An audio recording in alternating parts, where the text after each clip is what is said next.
सुप्रभात बच्चों, हिंदी की कक्षा में आपका फिर से मैं स्वागत करती हूँ। उम्मीद करती हूँ आप सभी स्वस्थ होंगे, खुश होंगे और कक्षा के लिए बहुत उत्साहित होंगे। तो चलिए आइए बिना देरी किए कक्षा की शुरुआत करते हैं।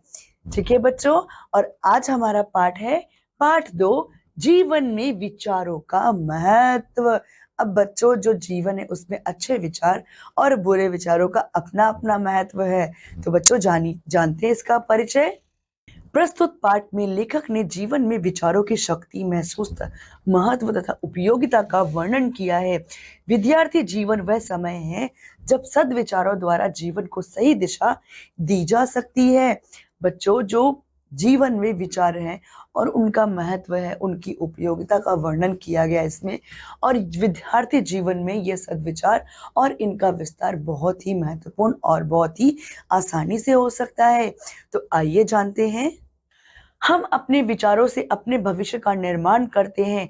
अच्छे विचारों से शुभ भविष्य का और बुरे विचारों से जीवन के पतन का। भाग्य का दूसरा नाम विचार ही है। विचार के अनुसार हम अपने लिए संसार का निर्माण करते हैं। अतः आप स्वयं अपने लिए अपना भाग्य चुनें और धैर्य से प्रतीक्षा करें। प्रेम का प्रतिफल प्रेम मिलेगा और द्वेष का प्रतिफल द्वेष। बच्चों, इसमें क्या है, हमें इस पाठ में इस पैराग्राफ से हम यह जान पा रहे हैं बच्चों कि जो विचारों से हम अपने भविष्य का निर्माण करते हैं, शुभ विचारों से अच्छा भविष्य का निर्माण करते हैं, अशुभ विचारों से खराब भविष्य का निर्माण करते हैं बच्चों। तो उसमें और बुरे विचार से बच्चों जो हमारा भविष्य है वह पतन की ओर चला जाता है, मतलब हमारा नाश हो जाता है। और भाग्य का दूसरा नाम क्या है बच्चों? विचार ही है। विचार के अनुसार हम निरंतर संसार का निर्माण करते हैं। अपने स्वयं ही अपने भाग्य का हम अतः निर्माण करते हैं। अतः आप जो अपना भाग्य है वह धैर्य से चुने और अच्छे भाग्य के लिए अपना स्वयं में नियंत्रण रख करके प्रतीक्षा करें। प्रेम का जो प्रतिफल होता है बच्चों, प्रेम मिलता है, और जो द्वेष का प्रतिफल बच्चों, द्वेष मिलता है। ठीक है। एक पुरानी लोक कथा है। एक व्यक्ति को विरासत में समुद्री जहाज मिला। उसे समुद्री जहाज रानी अथवा यांत्रिकी के विषय में कुछ भी जानकारी नहीं थी। उसे सनक सवार हुई कि समुद्र यात्रा करने जाए और अपने जहाज का स्वयं ही कप्तान बने। मतलब बच्चों, एक पुरानी लोक कथा है, उसमें यह बताया जा रहा है कि जो व्यक्ति है उसे विरासत में एक समुद्री जहाज मिलता है, लेकिन उसे समुद्री जहाज के बारे में बच्चों कोई भी जानकारी नहीं होती है। लेकिन वह क्या करता है, वह कहता है, वह मन में सोचता है कि मैं समुद्री यात्रा पर जाऊं और अपने जहाज का संचालन स्वयं ही करूं, स्वयं ही अपना जहाज का कप्तान बनूं।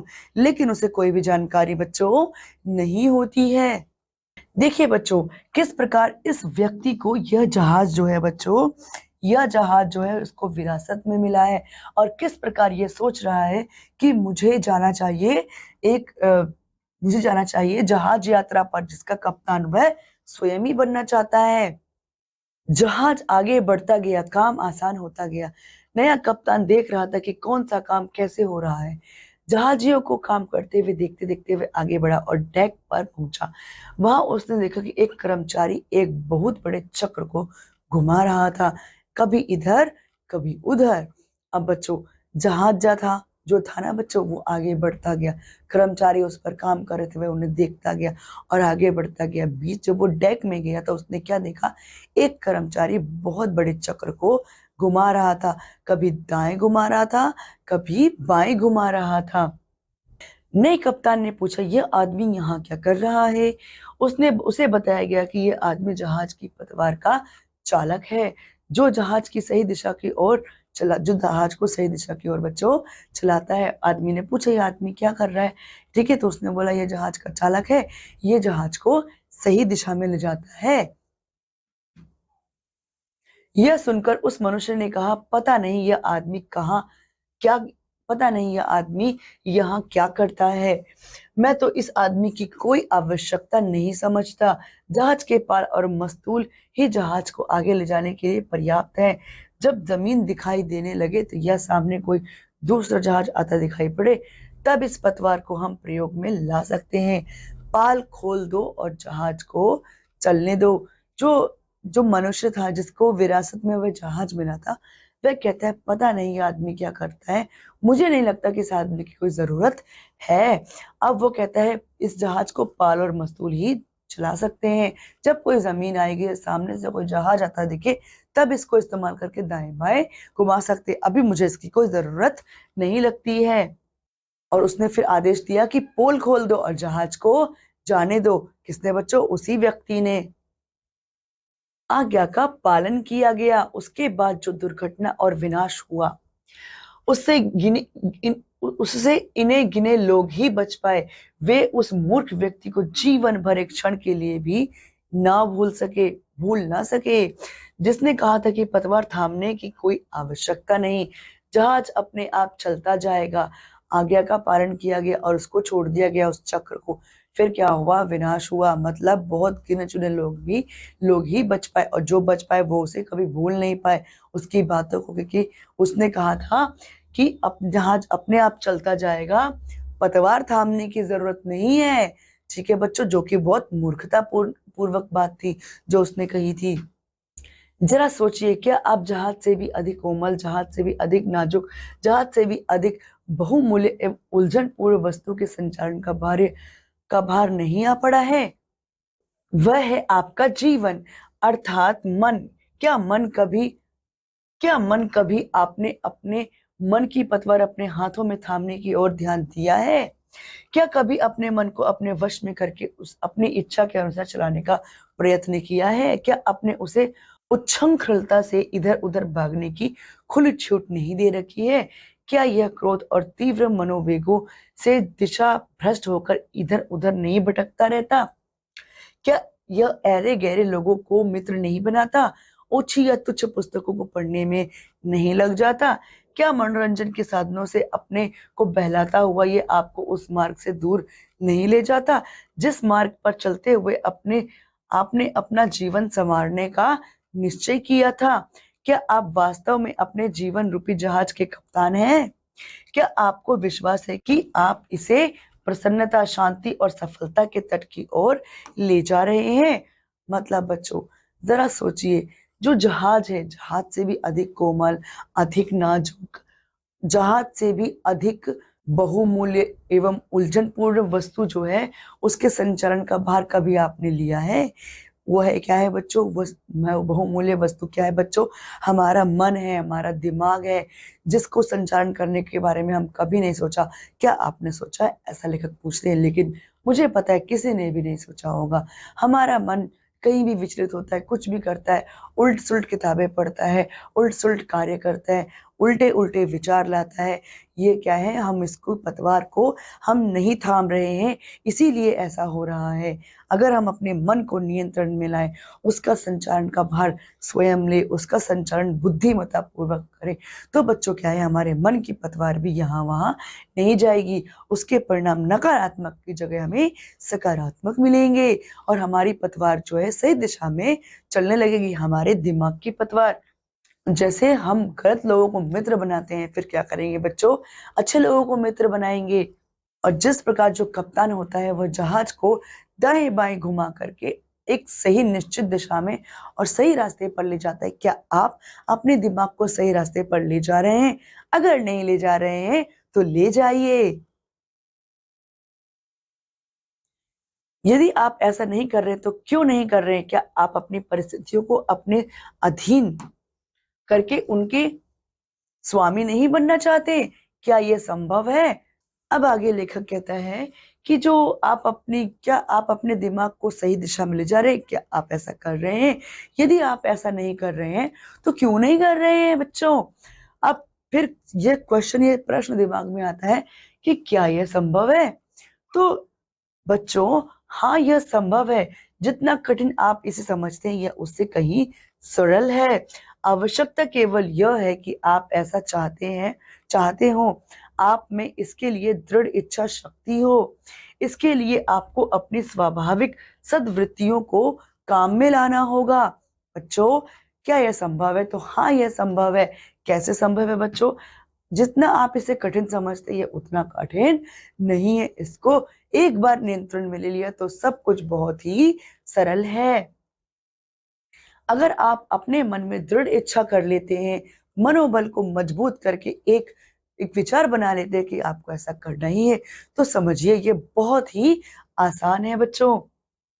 जीवन की प्रत्येक चेष्टा को व्यक्ति अपने वश में कैसे कर सकता है, कैसे वह अपनी इष्ट दिशा की ओर जीवन रूपी जहाज को मोड़ सकता है, यह जानना परम आवश्यक है।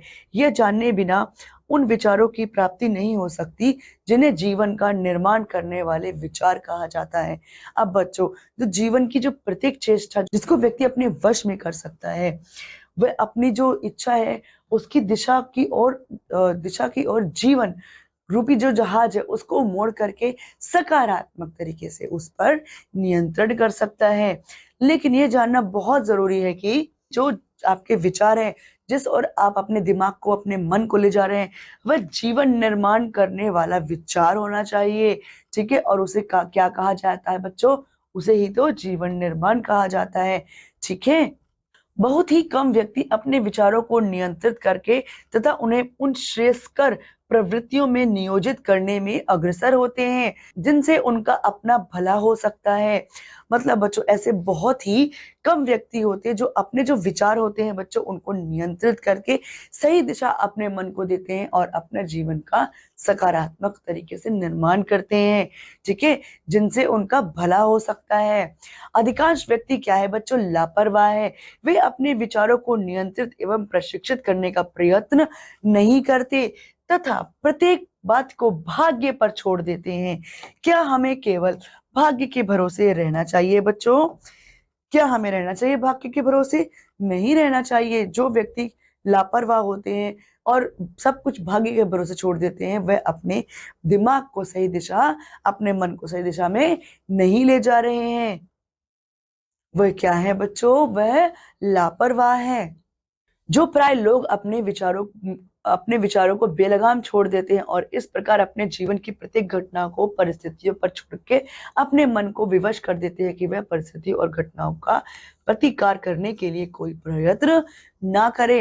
अब बच्चे, जो लोग आमतौर पर क्या करते हैं, अपने जो विचार, अपनी मुसीबतों, अपने संकटों को, अपने जो प्रतिस्पर्धा है, उन सबको अपनी किस्मत के भरोसे जो है वह छोड़ देते हैं और यह मन को मानने पर विवश कर देते हैं कि ये सब जो भी हो रहा है ये हमारे किस्मत का खेल है और हमें इसे मान लेना चाहिए।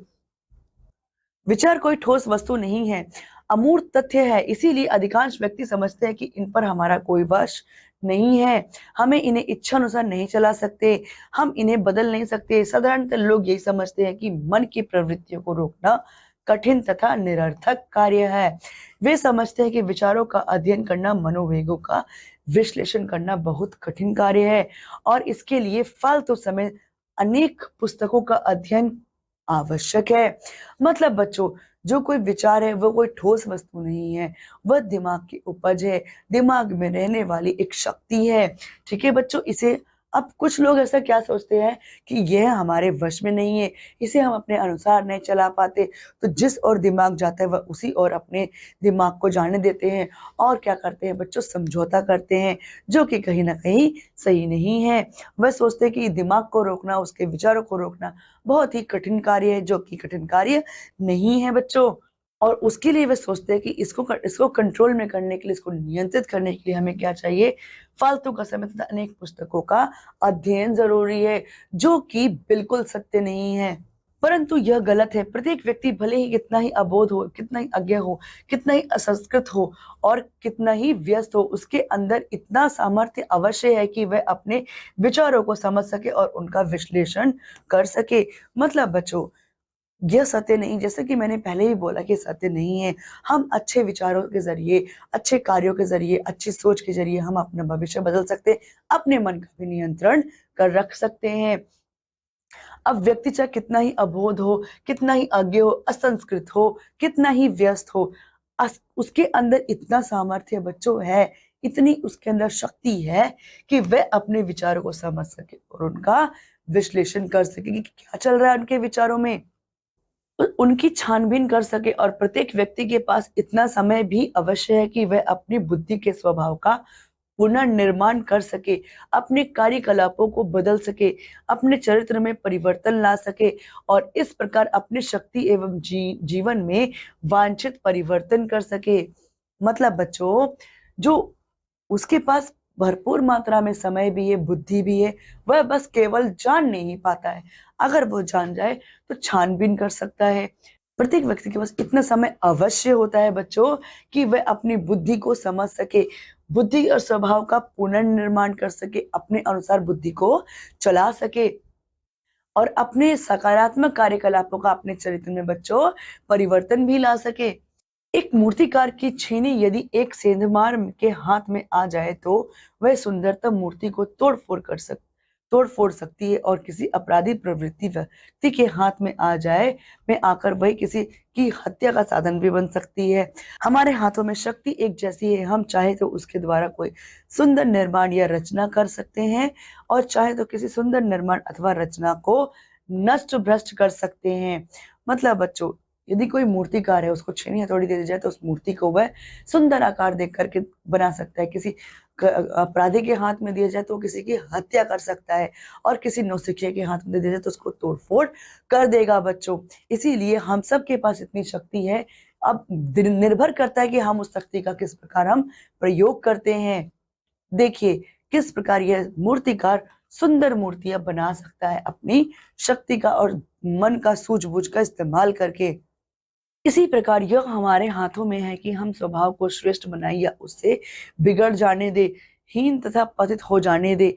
मतलब अब ये हम इसी प्रकार जो बच्चों, ये मन हमारे हाथों में, विचार हमारे हाथों में है कि हम उसे स्वभाव को अपने श्रेष्ठ बनाए या फिर उसे बिगड़ जाने दे, हीन पतित हो जाने देते हैं।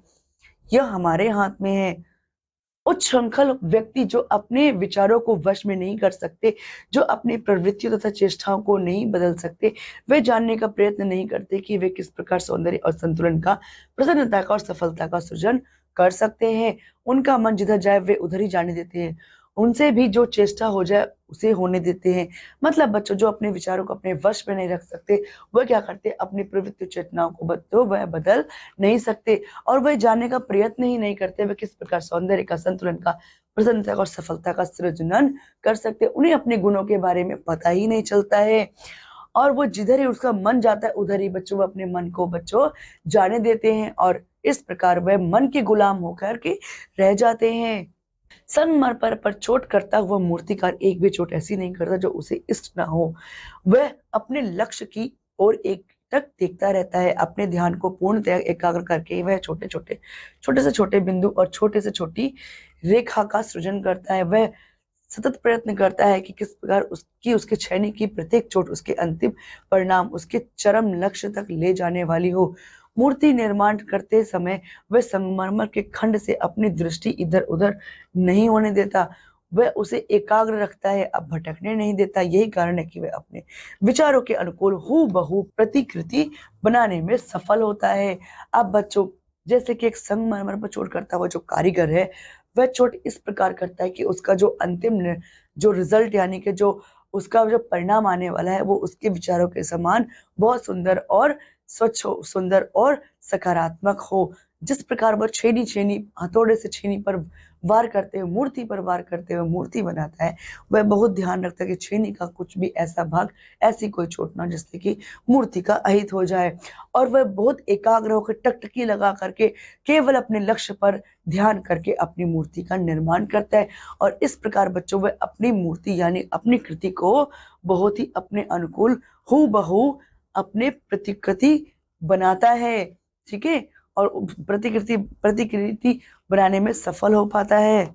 अपने चरित्र की काट छांट के लिए हमें भी मूर्तिकार की भांति ही प्रयत्न करना चाहिए। अपने इर्द गिर्द के वातावरण को बदलने के लिए हमें भी वैसे ही प्रयास करना चाहिए। हमें यह अवश्य जानना चाहिए कि हम क्या करना चाहते हैं और यह भी कि हम उसे कैसे कर सकते हैं।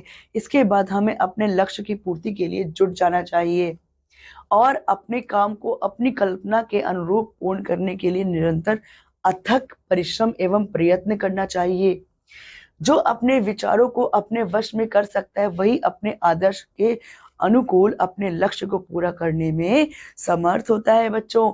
मतलब अपने चरित्र की काट छाट करने के लिए, उसे सही रूप देने के लिए, सही रास्ते पर लाने के लिए बच्चों हमें अपने इर्द गिर्द के वातावरण को बदलने की जरूरत है। अपने वैसे ही प्रयास करना चाहिए अपने वातावरण को बदलने का जिस प्रकार के हमें विचार रखने, जिस प्रकार का हमें अपना स्वच्छ और सकारात्मक जीवन बनाना है। हमें ये अवश्य जाना पता होना चाहिए कि हमें क्या करना है और उसे कैसे करना है, और लक्ष्य की प्राप्ति के लिए किन-किन चरणों का, किन-किन योजनाओं को बनाना है और उन्हें किस प्रकार अपने जीवन में लागू भी करना है। और जो अपने मन को, विचारों को अपने वश में कर लेता है, वही बच्चों क्या करता है, अपने अनुरूप लक्ष्य को पूरा करने में बच्चों वह समर्थ हो पाता है। जिन्हें बाल्यकाल में ही मन को वश में करने की आदत हो जाती है, वे अपने जीवन की को खेद और दुःख, कठिनाई और असफलता से बचाने में समर्थ हो जाते हैं। वे उन कटु अनुभवों से बचने में समर्थ हो जाते हैं जिनके कारण जीवन अंधकारमय हो जाता है। मतलब बच्चों, जिन्होंने बाल्यकाल से ही बहुत ही कठिन समय देखा हो, बहुत सारी परेशानियाँ देखी हो, विपदाएँ देखी हो और उनसे लड़ कर के, जूझ करके, जीत करके सामने आया है, वह समझ सकता है कि किस प्रकार इन समस्याओं से बचा जाना चाहिए, किस प्रकार हम बच सकते हैं, किस प्रकार अपने विचारों को इस अनुसार बनाता है कि वह इन विपत्तियों से बच सके, दोबारा इन विपत्तियों का सामना ना कर सके। इसके विपरीत जिन्हें मनोनिगृहित का पाठ बचपन में नहीं पढ़ाया जाता, जिन्हें यह नहीं सिखाया जाता कि वे अपने विचारों को कैसे वश में करना चाहिए, वे जीवन की सर्वोत्तम शिक्षा से वंचित रह जाते हैं। इस प्रकार विचारों का चिंतन, मनन और विश्लेषण एक महान वरदान है। यदि हम अपने विचारों को समझ सकते हैं तो उन्हें वश में भी कर सकते हैं, और यदि अपने विचारों को वश में कर सकते हैं तो अपने जीवन के उस स्वरूप का भी निर्माण कर सकते हैं जिसका हम सपना देखते हैं, जिसकी हम कल्पना करते हैं। मतलब बच्चों, इसके जो मनोविकृत, मतलब इसके विपरीत, अगर बच्चों को बचपन में अपने विचारों को नियंत्रण कैसे किया जाए, उनको विचारों को कैसे सही दिशा में लाया जाए, ये नहीं किया जाता है, तो वह व्यक्ति कष्ट भोगता है, असफल रहता है और मन का गुलाम होके रह जाता है। और बच्चों, वह सब क्या करता है, जो जीवन की सर्वोत्तम शिक्षा है, उससे भी बच्चों वह वंचित रह जाता है। और इस प्रकार बच्चों, मन का चिंतन करना, विश्लेषण करना, वो क्या है बच्चों, एक महान वरदान है। यदि अपने विचारों को हम नियंत्रण कर सकते हैं, उन्हें सही दिशा दे सकते हैं, तो बच्चों हम उन्हें वश में भी कर सकते हैं। यदि आप अपने विचारों को वश में कर लेते हो बच्चों, तो क्या करते हो, आप सफलता अवश्य देते हो, और आप सफलता के साथ उस लक्ष्य का निर्माण कर सकते हो, उस लक्ष्य को पा भी सकते हो जिसको आपने अपने विचारों में सोचा होता है। जो आप चाहते हैं वह सभी आप पा सकते हैं। ठीक है बच्चों, तो इस पाठ में इतना ही बच्चों। हमें इस पाठ से यह शिक्षा मिलती है कि कुछ भी करने से पहले हमें सोचना चाहिए, समझना चाहिए और फिर किसी काम को अंजाम देना चाहिए। मन का गुलाम ना बन करके मन को अपने अनुसार चलाना चाहिए और अपने विचारों को सही दिशा की ओर ले जाना चाहिए। तो बच्चों, इस कक्षा में इतना ही।